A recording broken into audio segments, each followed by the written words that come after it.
Let's talk about books that I think will help get you out of a reading slump or will help you reach your reading goal for the end of the year.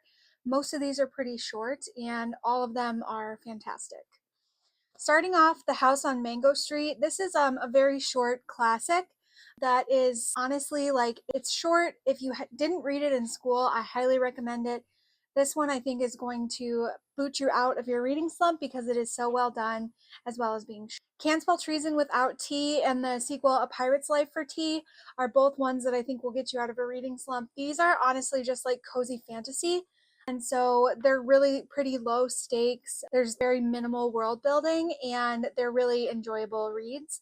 They're a little bit longer, but still you can fly through these and they're just kind of cute. They're like a hug. Another one that's like a hug is The House on the Cerulean Sea or really anything by TJ Klune. These books are so good. This and its sequel, absolutely fantastic. Again, it's like a hug. It's a cozy fantasy, minimal to low stakes, minimal world building. This one, if you haven't read this, what are you doing? One that's a little bit longer that I just finished yesterday is An Academy for Liars. It's a bit chunkier, but this is like gothic, dark academia horror fantasy. It's absolutely fantastic. I flew through it. It's set in Savannah at a magic school, and it's very much like magicians vibes in terms of school and how they get there. But then just the weirdness that happens, there's horror elements to it. It's so good. It's very diverse. Like this one is going to really kick you back into gear if you pick this up. Or A Love Song for Ricky Wilde is one that I just finished last week and I absolutely loved it. I devoured this in a day and it's, I don't know, probably 300 pages. But this is fantastical romance. There's like time travel or mortality elements to it.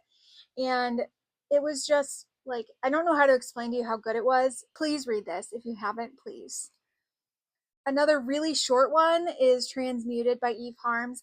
This one is 100% weird body horror. So if you like that, I think you'll like this. It's about a trans woman who receives a experimental treatment and like, things go wrong.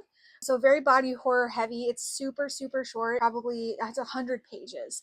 So you can get through this really fast. And I think this will boot you out of your slump if you like this type of book.